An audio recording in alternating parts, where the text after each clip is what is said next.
Peluru artileri Rusia terekam jelas meluncur tepat ke dalam parit tentara Ukraina. Serangan ini mengakibatkan ledakan dahsyat dan membuat tentara di dalamnya pontang-panting dalam beberapa detik.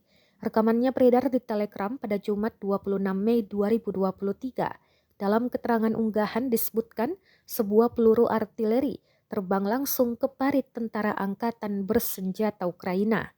Ruang istirahat mereka dihancurkan dengan serangan mendadak tersebut.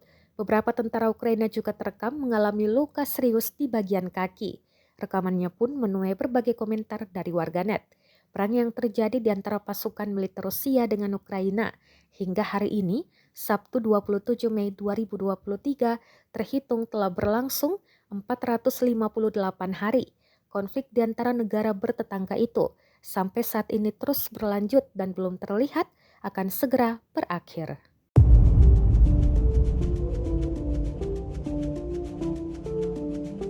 пунктов Причистовка и Угледар Донецкой Народной Республики уничтожены два склада